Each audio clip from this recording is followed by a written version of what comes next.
Attendance कौन लेगा? Teachmint. Paper कौन चेक करेगा? टीचमेंट। तो हम क्या करेंगे? आप बस बच्चों का सिलेक्शन कराइए सर, बाकी सब टीचमेंट कर लेगा।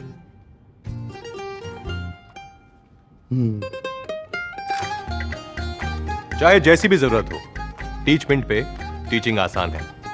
आज ही डाउनलोड करें टीचमेंट, इंडिया का नंबर 1 टीचिंग ऐप।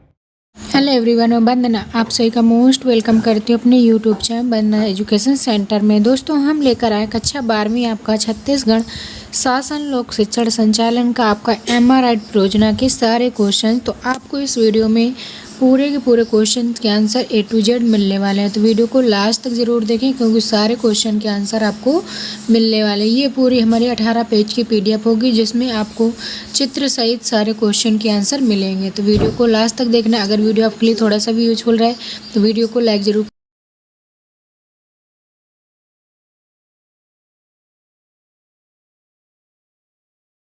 ग्रुप भी ज्वाइन कर सकते हैं। वहाँ से आपको ये PDF मिल जाएगी, लिंक आपको डिस्क्रिप्शन में मिल जाएगा, चेक कर लीजिएगा। इसके पहले भी हमने आपके कई MRI सॉल्यूशन डाल दिए हैं, अगर आपने नहीं देखे हैं तो ज़रूर देख लीजिएगा। चलिए स्टार्ट करते हैं।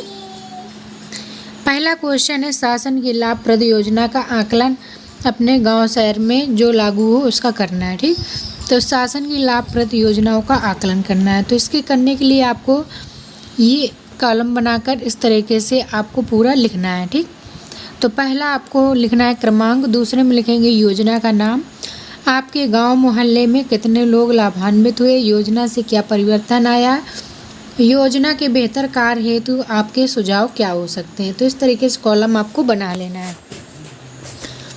पहले में लिखेंगे नरवा गरवा गुरवा बारी योजना। ठीक, तो इसमें आपके गांव जो मोहल्ले हैं इनमें कितने लोग लाभान्वित हुए, उनकी संख्या है 50। योजना से क्या परिवर्तन आया, नरवा गरवा का सदुपयोग एवं रोजगार मिला। ठीक, इसके बाद योजना के बेहतर कार्य हेतु आप सुझाव देंगे, तो अधिक से अधिक सब्जी और फल दालें लगाने के लिए प्रेरित करें। ठीक, इसके बाद पॉइंट 2 में लिखेंगे मुख्यमंत्री सुपोषण अभियान। मुख्यमंत्री सुपोषण अभियान में आपकी लाभान्वित गांव जो है वो है 100। इसका छोटे बच्चों का शारीरिक विकास हुआ, तो इसके प्रभाव परिवर्तन क्या आया ये लिखना है। इसके बाद आपका सुझाव, पौष्टिक खाद्य पदार्थों में उच्च गुणवत्ता बढ़ाएं। इसके बाद नेक्स्ट है गोधन न्याय योजना। तो गोधन न्याय योजना में लाभान्वित है 70 गाँव। पशुधन का उपयोग एवं पशुपालन को बढ़ावा। सुझाव में लिखेंगे अधिक से अधिक गायों का पालन करने हेतु प्रेरणा देना। इसके बाद पॉइंट 4 है आपका डॉक्टर खूबचंद बघेल स्वास्थ्य योजना। इसमें लाभान्वित जो गाँव वो है 30। सभी व्यक्ति स्वस्थ हुए, दवाई सस्ती हो और डॉक्टर की सुविधा हो, ये सुझाव में लिखना है। इसके बाद पॉइंट 5 है बिजली हाफ योजना। बिजली हाफ योजना में 300 गांव आपके लाभान्वित हुए, बिजली बिल से के अधिक खर्च से मुक्ति मिली, गरीबों का बिजली बिल पूरा माफ़ किया जाए, ये सुझाव में आपको लिखना है। इसके बाद नेक्स्ट पॉइंट है 6 नंबर का मोर छत मोर बिजली योजना। इसमें लाभान्वित गांव हैं आपके 5। इसके बाद परिवर्तन क्या आया, बिजली की बचत और ऊर्जा का प्रयोग। सुझाव में लिखेंगे गांव से अधिक घरों में सोलर पैनल लगाना चाहिए सरकार के द्वारा। इसके बाद पॉइंट 7 है मिनी माता अमृत धारा नल योजना। इसमें आपके लाभान्वित गाँव है 10। पानी को सुविधा मिली, प्रत्येक गाँव में लागू करना चाहिए। ठीक, इसके बाद 8 नंबर पॉइंट लिखेंगे पढ़ाई तुअर द्वार योजना। इसमें जो लाभान्वित गांव है वो है 50। परिवर्तन आया है, सभी बच्चे ऑनलाइन पढ़ाई किए हैं। ठीक, इसके बाद सुझाव क्या दे सकते हैं, कक्षा 8वीं से 12वीं तक स्मार्टफोन वितरित करना चाहिए सरकार के द्वारा। इसके बाद क्वेश्चन नंबर 2 देखेंगे आपके गाँव की जनगणना। आपके गाँव की जनगणना करते हुए आपको आकलन करना है। ठीक, तो इसमें भी कॉलम बना लेना है आपको। पहले कॉलम में क्रमांक डालेंगे, इसके बाद कुल परिवारों की संख्या कितनी है, परिवार के कुल सदस्यों की संख्या कितनी है, कृषक परिवारों की संख्या कितनी है, शासकीय नौकरी वाले परिवारों की संख्या कितनी है, व्यवसाय करने वाले परिवारों की संख्या कितनी है, नेक्स्ट है मजदूरी करने वाले परिवारों की संख्या कितनी है। तो इस तरीके से कॉलम बना के पूरा ये लिख लेना है आपको। क्रमांक फर्स्ट में लिखेंगे कुल परिवार हैं 200, परिवार के कुल सदस्यों की संख्या 2000, कृषक परिवार हैं 100, शासकीय नौकरी वाले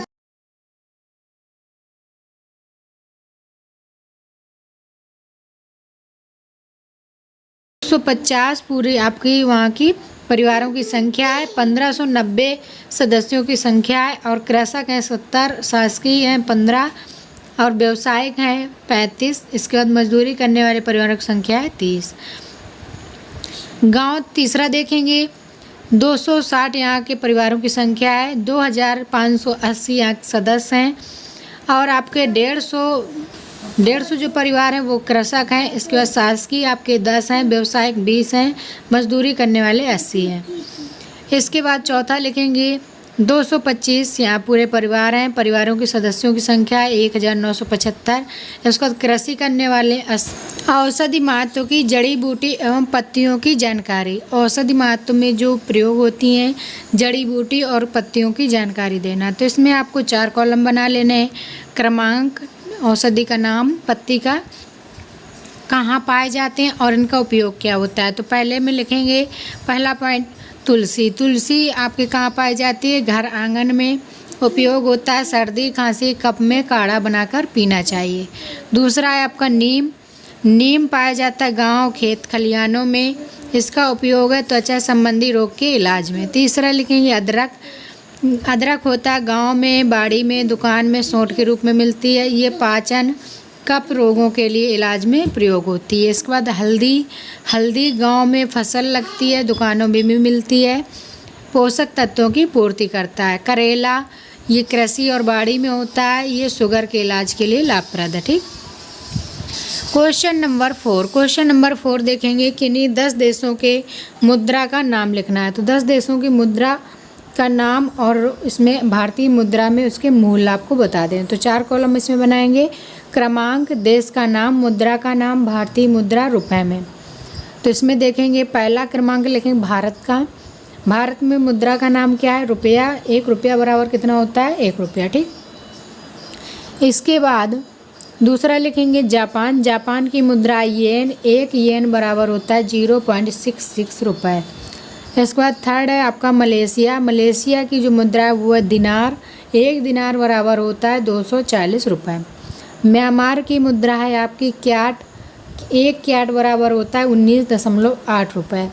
इसके बाद सऊदी अरब। सऊदी अरब की मुद्रा है आपकी रियाल। 1 रियाल बराबर होता है 19.30 रुपये। सिंगापुर। सिंगापुर की मुद्रा है आपको सिंगापुर डॉलर। सिंगापुर डॉलर बराबर होता है 54.72 रुपये। ठीक। दक्षिण कोरिया। दक्षिण कोरिया की जो मुद्रा है वो है बोन। 1 बोन बराबर होता है 0.65 रुपये। इसके बाद है आपका इजिप्ट मिस्र। तो इसकी आपकी मुद्रा है पौंड। 1 पौंड बराबर होता है 102 रुपये। नेक्स्ट है 9वां नंबर जर्मनी। जर्मनी की आपकी मुद्रा है मार्क। 1 मार्क बराबर 88.27 रुपये होते हैं। 10वां है आपका अमेरिका। अमेरिका की जो मुद्रा है वो है डॉलर। 1 डॉलर बराबर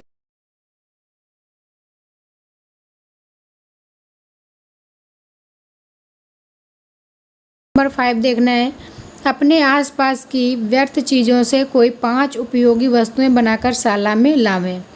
तो अपने आसपास के जो कूड़ा कबाड़ है उससे उपयोगी वस्तुएं बनाना है और आपका शाला में ले जाना है। ठीक।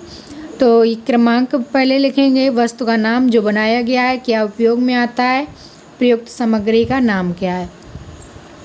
इस तरीके से आपको लिखते जाना है। तो घन घनाभ ये आपका शाला में क्षेत्र मिति पढ़ने में काम आता है। प्रयुक्त सामग्री पंखे के बॉक्स या माचिस के डिब्बे से बनाया जाता है। नेक्स्ट में लिखेंगे दरवाज़ा या तोरण माला। ये आपके स्कूल सजाने में कार्य आता है। प्लास्टिक के थैली को काटकर बनाया जाता है। नेक्स्ट में लिखेंगे प्रिज्म। प्रिज्म आपका त्रिविमीय आकृति के बारे में बताता है और ये तार से जोड़कर बनाया जा सकता है। टोकरी ये डस्टबिन या स्कूल टेबल में बांस की लकड़ी से बनाई जाती है। LED बल्ब स्कूल में विज्ञान प्रयोग में घर के टूटे टाट से बना सकते हैं। इसके बाद क्वेश्चन नंबर 6 है अपने गांव का नक्शा बनाइए। तो अपने गांव का नक्शा आपको बनाना है। ठीक। ये हमने अपना नक्शा बना दिया है अपने गांव का, तो आपको भी अपने गांव का नक्शा बना लेना है। तो ये आप ऐसा ही भी बना सकते हैं। तो ये गार्डन है, क्लब है, प्लाजा है, मार्केट है, स्कूल है, होटल है, स्टेशन रोड है। तो पूरा आपको इसी तरीके से अपने गांव का नक्शा भी आपको तैयार कर लेना है। ठीक। क्वेश्चन नंबर 7 है, आपके गांव शहर के हाट या बाजार का विवरण, दिन, समय, स्थान, प्रमुख दुकानें और उनमें बिकने वाली वस्तुओं के बारे में बताना है। बाजार का नाम है बुधवारी बाजार, दिन है आपका बुधवार, प्रत्येक बुधवार को लगती है। समय है प्रातः 7 बजे से 9 बजे। स्थान है अंबिकापुर। प्रमुख दुकानें हैं कपड़ा, किराना, ज्वेलरी, दवाई, फल, सब्जियां। इसके अलावा आप गाँव में भी अलग अलग दिन बाजार लगते हैं। हाट बाजार का दिन व समय, तो विक्रय होने वाली वस्तुएं, इनके अनुमानित मूल्य और उपस्थित व्यापारियों की संख्या, खरीद करने वाले लोगों की संख्या। इस तरीके से कॉलम बना लेना है। तो इसमें पहले पॉइंट में लिखेंगे बुधवार, समय 7 बजे से 9 बजे तक। विक्रय होने वाली जो वस्तुएं हैं कपड़ा, ज्वेलरी, जूता, चप्पल, सब्जियां, राशन सामग्री। इसके बाद उनके अनुमानित मूल्य भी दिए गए हैं। इसके बाद है उपस्थित व्यापारियों की संख्या। तो आपको बता दें लॉकडाउन चल रहा था, तो लॉकडाउन के कारण आपकी आधी दुकानें खुली हैं, कुछ दुकानें बंद हैं। तो आपको यहाँ हमने लिख दिया है कि दुकान बंद है। तो कोरोना वायरस कारण यहाँ लॉकडाउन के कारण जो वहाँ उपस्थित लोगों की संख्या है वो वर्तमान में 0 है। तो इस तरीके से आपको लिख देना है। इसके बाद है क्वेश्चन नंबर 8। क्वेश्चन नंबर 8 में लिखना है कोरोना यानी कोविड-19 का विवरण देना है। तो इसमें आपको लिखना है प्रमुख लक्षण, बचाव के उपाय, लगाए जाने वाले टीके, प्रमुख दवाइयों के नाम। पहला आपको पॉइंट में लिखना है लक्षण में सर्दी, खांसी, बुखार, सांस लेने में दिक्कत, ऑक्सीजन स्तर कम होना, मुंह का स्वाद चला जाना। ठीक, ये कोरोना वायरस के लक्षण है। इसके बाद उपाय क्या क्या हैं बचाव के, इम्यूनिटी बढ़ाने वाली दवाइयों का सेवन, गर्म पानी, काढ़ा, ताज़ा भोजन, सोशल डिस्टेंस का पालन, मास्क लगाना। ठीक, लगाए जाने वाले टीके, तो आपका कोविड-19 में जो टीके लगाए जाते हैं ये हैं कोविशील्ड या कोवैक्सीन, फाइजर या स्पुतनिक। ठीक, ये 4 प्रकार के टीके लगाए जाते हैं। प्रमुख दवाइयाँ क्या हैं, संक्रमित व्यक्ति को पैरासीटामोल, विटामिन देनी चाहिए। इसके बाद देखें क्वेश्चन नंबर 9 का आंसर। क्वेश्चन नंबर 9 है देश की 10 प्रमुख राष्ट्रीयकृत बैंकों के नाम एवं उनके मुख्यालयों की सूची बनाइए। तो 10 राष्ट्रीयकृत बैंकों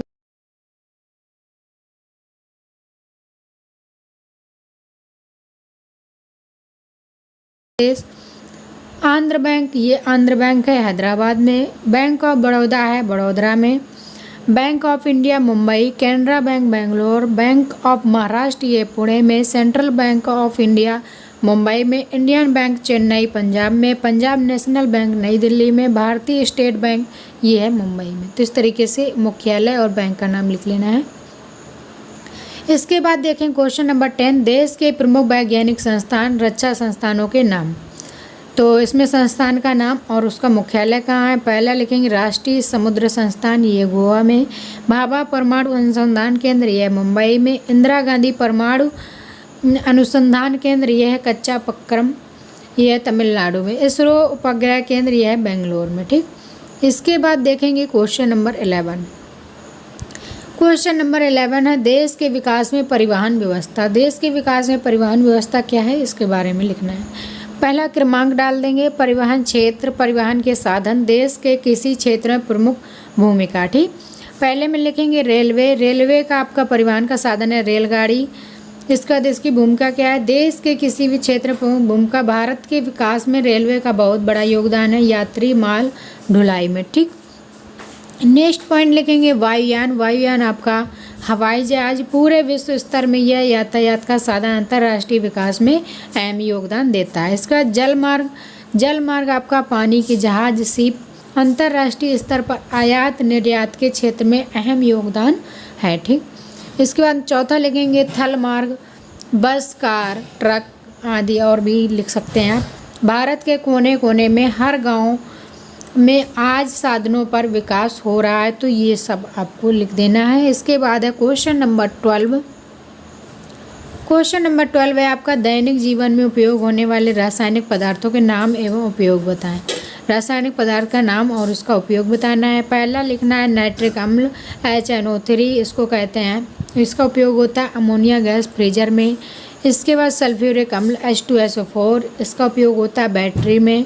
हाइड्रोक्लोरिक अम्ल HCl, इसका उपयोग होता है दवाइयों में।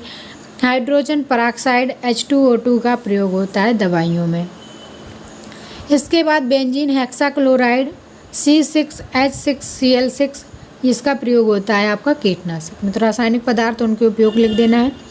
इसके बाद क्वेश्चन नंबर 13 है आपका, हिंदी या अंग्रेजी भाषा में अपनी कल्पना से ऐसी कहानी बनाएं जो कि हाथ से बनाए चित्र, प्रिंटेड, कटिंग इत्यादि का उपयोग किया जा सके। ठीक, तो ये आपको चित्र पूरा बना देना है। ऑक्सीजन की कमी के लिए आपको दर्शाना है तो पेड़ लगाना है। सबसे पहले पेड़ बना देंगे, उसमें ऑक्सीजन लिख देंगे। इसके बाद ये टीका लगवाने के लिए अस्पताल का चित्र भी बना सकते हैं। इसके बाद आपको यूज मास्क का प्रयोग कर देना है और कीप डिस्टेंस बना देना है। कोरोना वायरस के बचने के क्या क्या उपाय हैं, ऑक्सीजन सिलेंडर किस तरीके से कमी हो गई थी, ये पूरा बना देना है। सैनिटाइज़र का उपयोग करना है। सोशल डिस्टेंसिंग में आपको हाथ नहीं मिलाना है। No hand meet, keep distance. इस तरीके से आपको ये डेड बॉडी जो रिवर में बह रही थी उनके बारे में ये पूरी कहानी बना सकते हैं। इसके बारे में लिख भी सकते हैं। तो ये कुछ इस तरीके का फिगर आपको बना लेना है पूरा साफ साफ। इसके बाद देखेंगे क्वेश्चन नंबर 14 नंबर का, जिला में संचालित शासकीय योजनाओं की जानकारी निम्नानुसार दें। तो शासकीय स्तर में जो योजनाएं चल रही हैं उनकी जानकारी देना है।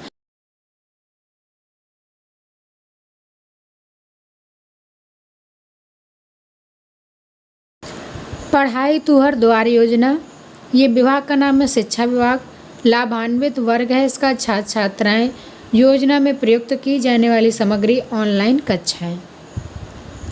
डॉक्टर खूबचंद बघेल स्वास्थ्य योजना, ये स्वास्थ्य विभाग के लिए है। इससे लाभान्वित जो लोग हैं वो आम जनता है। उपयोग है इसका दवाई इलाज में। मिनी माता अमृत धारा जिन्नल योजना, इसका जो उपयोग है वो सिंचाई PWD, इससे लाभ है आम जनता को। पानी नल जल।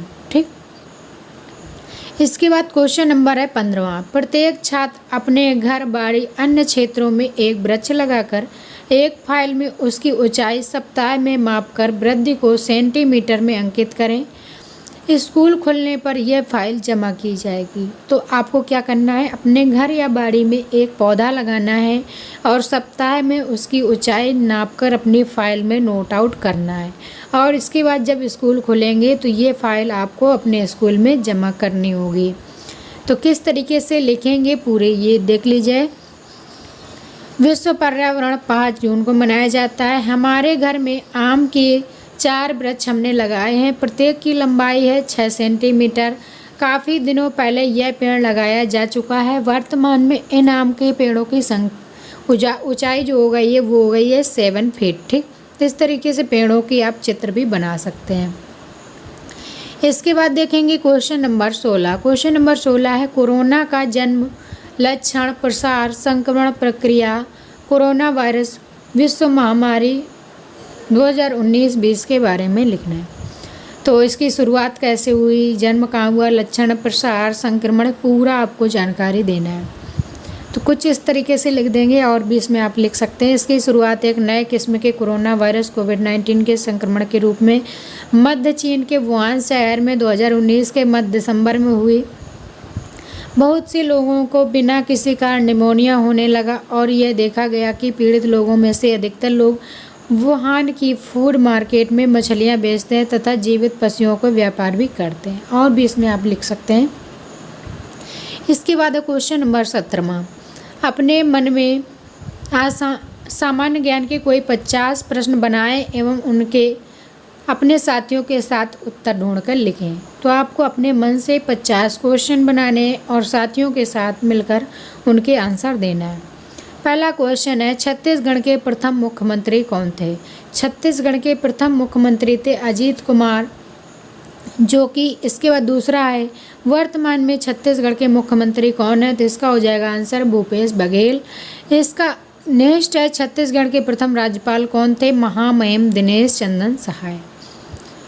चौथा क्वेश्चन है, छत्तीसगढ़ के वर्तमान समय में राज्यपाल कौन है? महामहिम अनुसुईया उइके जी हैं। बागो बांध हसदेव छत्तीसगढ़ के किस जिले में है? ये है कोरबा जिले में। नेक्स्ट क्वेश्चन है, कर्क रेखा छत्तीसगढ़ के किन राज्यों से गुजरती है? तो इसका आंसर हो जाएगा बलरामपुर, सूरजपुर, कोरिया। छत्तीसगढ़ राज्य कब अस्तित्व में आया? इसका आंसर है नवंबर 2000 में। छत्तीसगढ़ भारत का कौन से क्रम का राज्य है? 26वें क्रम का राज्य है। ठीक। किस नदी को छत्तीसगढ़ में गंगा के रूप में जाना जाता है? इसका आंसर हो जाएगा महानदी को। 10वां है छत्तीसगढ़ का शहर जहां 3 नदी का संगम है। इसका आंसर हो जाएगा राजिम।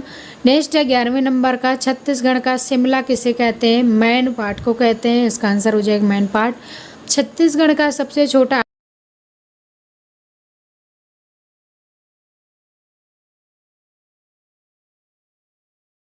भारत के प्रथम प्रधानमंत्री कौन थे? पंडित जवाहरलाल नेहरू जी थे। वर्तमान में भारत के प्रधानमंत्री कौन है? माननीय नरेंद्र दामोदर दास मोदी जी हैं। हिंद स्वराज के लेखक कौन है? महात्मा गांधी जी हैं। द्रवीकृत पेट्रोलियम गैस का रासायनिक नाम क्या है? तो इसका हो जाएगा ब्यूटेन। मार्स गैस किसे कहते हैं? मीथेन को। भारत में लोकसभा का विघटन कौन कर सकता है? तो इसका आंसर हो जाएगा राष्ट्रपति। फिरोज शाह कोटला क्रिकेट स्टेडियम कहाँ बना हुआ है? तो नई दिल्ली में। छत्तीसगढ़ राज्य में विधानसभा सीटों की संख्या कितनी है? 90। लोकसभा में कितने राज्य सदस्य छत्तीसगढ़ राज्य में चुने जाते हैं? 11 है। इसका नेक्स्ट क्वेश्चन है, छत्तीसगढ़ राज्य की राजधानी क्या है? तो इसका आंसर हो जाएगा रायपुर। छत्तीसगढ़ राज्य में उच्च न्यायालय कहाँ है? तो इसका हो जाएगा बिलासपुर। छत्तीसगढ़ राज्य में कितने संभाग हैं? 5। कितने सदस्य राज्यसभा में छत्तीसगढ़ राज्य से चुने जाते हैं? तो इसका हो जाएगा 5। छत्तीसगढ़ का सबसे बड़ा नगर कौन सा है? रायपुर। छत्तीसगढ़ राज्य में कितने राष्ट्रीय उद्यान हैं? 3। छत्तीसगढ़ राज्य की प्रमुख फसलें कौन सी हैं? धान। ओलंपिक के किसी स्पर्धा में फाइनल तक पहुंचने वाली प्रथम भारतीय महिला कौन है? पीटी उषा। भूटान का राष्ट्रीय खेल क्या है? तीरंदाजी। एशियाई खेलों का नामकरण किसने किया था? पंडित जवाहरलाल नेहरू ने। एशियाई खेलों का प्रतीक क्या है? तो इसका चमकता सूरज है। कबड्डी खेल की शुरुआत किस देश से हुई? भारत से हुई। भारत की पवित्र नदी कौन सी? गंगा। किस नदी को बिहार का शोक कहा जाता है? कोसी नदी को। कावेरी नदी कहाँ गिरती है? बंगाल की खाड़ी में। पंजाब के निर्माण में सबसे महत्वपूर्ण नदी कौन सी है? सिंधु नदी। राजस्थान में फैले रेगिस्तान को क्या नाम दिया जाता है? थार। भारत के 14वें राष्ट्रपति कौन बने? रामनाथ कोविंद। सूर्य से सबसे नजदीक ग्रह कौन सा है? बुध। प्रथम भारतीय फिल्म राजा हरिश्चंद्र के निर्माता कौन है? दादा साहब फाल्के हैं। इसके बाद नेक्स्ट क्वेश्चन है, न्यूटन की खोज किसने की? जेम्स चैडविक ने। प्रथम भारतीय महिला क्रिकेट कप्तान कौन थी? शांता रंगास्वामी। भगवान गौतम बुद्ध को ज्ञान की प्राप्ति कहाँ हुई? बोध गया में। आर्य समाज की स्थापना किसने की? स्वामी दयानंद ने। कागज का आविष्कार किस देश से हुआ? चीन से। रतौंधी किस विटामिन की कमी के कारण होता है? ए की कमीकरण। किस पदार्थ की विशिष्ट ऊष्मा सबसे अधिक होती है? पानी की। मानव कोशिका में क्या निहित होता है? 46 गुणसूत्र। तो इस तरीके से 50 क्वेश्चन और उनके आंसर आपको नोट आउट कर लेना है। अगर दोस्तों ये वीडियो आपके लिए थोड़ा सा भी यूजफुल रहा हो तो वीडियो को लाइक करें, चैनल को सब्सक्राइब कर जरूर कर लें। अपने दोस्तों को ज़्यादा से ज़्यादा शेयर करें ताकि उनको भी सॉल्यूशन मिल पाए। इसी तरीके से हमने सारे क्लास के सॉल्यूशन डाल दिए, अगर आपने नहीं देखे हैं तो ज़रूर देख लीजिएगा। चलिए मिलेंगे नेक्स्ट वीडियो में, तब तक के लिए bye bye. Thanks for watching.